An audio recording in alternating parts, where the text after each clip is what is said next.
If you measure the value of everything by its monetary worth, then you will miss that which is priceless. I think we are so conditioned, and I don't like some of these buzzwords, but ever since we're young, and especially when we were a bit more pure with our intentions and the way we did things and whatnot, we never were really thinking about what's the money in this.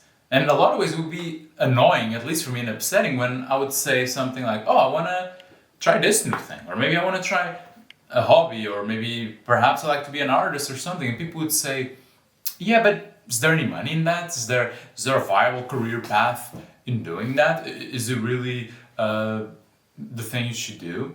Then on top of that, we look around us, and how often aren't we measuring, or aren't people measuring their value by, well, I have my house bigger than that person's house, my car is better, my clothes are a bit fancier, my vacations were in a bit of more of an expensive place. Then you add to that the modern day cancer that is Instagram, and you are able to get validated for these things and to show it to more people and to kind of pose the way you want to, but at the bottom line of it is to show that you have more than others. And it all, in a lot of ways, boils down to the money side of things. When someone is flexing their vacation, the sole act of flexing is because, you have more money, you have more means to do that.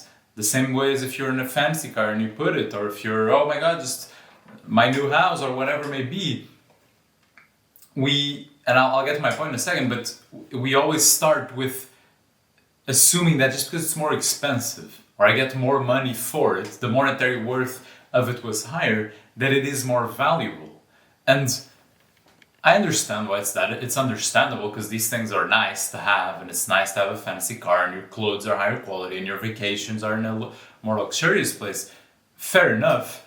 But we also have to consider here, as Eddie Vedder says in a great song I Like Society, which is, in a lot of ways perhaps, we are already starting from the top when we don't realize. Because when you are a beautiful sunset at the beach, just basking the orange stones reflecting on the waves, or when you're in a beautiful hike and the mountain air fills your lungs as you go up and you see the greenery around you, and insert here other things like this, that for the most part, they really don't cost any money. You just gotta get there, and then that's it. The beach is free for everyone. The hike, you can do it. The afternoon with your friends, no one's gonna charge you for that. But these things, you cannot buy them, you cannot sell them, you don't get any money for them, so then does it mean they're worthless? Well, of course not. And we will say, no, of course not. We'll even say perhaps they're the most enjoyable things in life. Like I began the video, they're priceless. But if we get in the habit of giving the value to everything based solely on how much money do I make with this? What is it worth? Do others also want this, and can I flex on them? If this is how we measure everything in life, and value for us is only represented in that way, then progressively we're going to start missing the things that we cannot buy but that are priceless and that are the most worth it, I would say. Because our minds are just, it really is one of those things that seek and you will find. But if you seek the wrong thing, well, you'll find the wrong thing. And if you do not seek what is actually valuable, you're not going to find it. And it's so easy, I feel like, to get lost in these games of, I need to make more money, I need to be a millionaire by this age, I need to have that car and that house because I saw a video of a guy that's younger than me and he already has these things, and I also have to because I'm falling behind. And behind who? You're different people, different skills, different paths. That guy, the rich guy, I place him on the beach watching the sunset, I place you on the beach watching the sunset. What dictates who enjoys it most? Is it how much money you have? Is it how fancy your car is? Of course not. It is just based on your ability to be sat there and enjoying it. And of course there's rich people that can enjoy things and poor people that can't, but just to illustrate here, that guy perhaps has all those things, but maybe he's there on the beach and he's zoned out worrying about some tax problem he had, or some stress about the business that he has to pick up calls every 5 minutes. And and the other guy perhaps doesn't. It's almost like the Alexander the Great meeting Diogenes type of thing. Well, one has everything, the other doesn't have doesn't have anything, but he can enjoy the sun. And they're meeting. If you don't know their meeting, I'm just gonna briefly go over it just for context.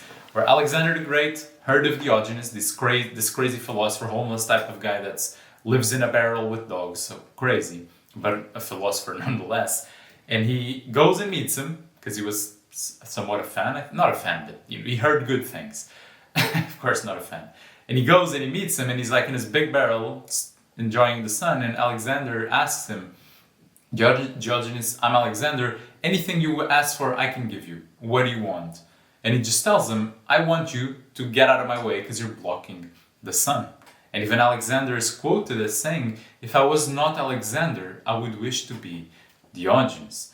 That's just a little side note here, but I think it illustrates well the sort of shortcomings of too much ambition. And specifically here, too much ambition towards something that is completely man-made and does not have inherent value. The car, the house, the luxury. You know, one thing is if you really are a fan of cars and you like the engines and all these things, but if you're just getting these things for what other people perceive them as, and by consequence what they perceive you as, then it is futile. And then when you look at it, you end up spending your most valuable resource, your time, the one that you cannot get back, to attain something that its value is arbitrary and something that in a lot of ways it really is a black hole that the more you get, the more it requires out of you. And so I say this almost as a reminder to myself, but I think a lot of people need this reminder, and that is that every day, all the time, we are surrounded by things that you cannot sell, you cannot buy, you cannot quantify in a money sort of value aspect of things. But if you were to die tomorrow or now, and let's say you could give all your money to have one experience, those would be the experiences you would have. The ones you cannot buy, the ones you cannot even own in that regard, the ones you cannot flex and you cannot seem better as by doing them. It is being with the people you love in nature, appreciating the beauty of life. And that priceless experiences, priceless moments are always there for us. But if we do not seek them, if we do not place the proper value on them to then seek them, to then experience them, well, they're just gonna pass us by. And we're not gonna, we're gonna look at people doing that and we're even gonna be like, look at those losers at the beach, having fun, laughing. I'm here grinding, making money, getting rich. But then what would you do when you're rich? Would it not be what those people are doing? Why not do it now?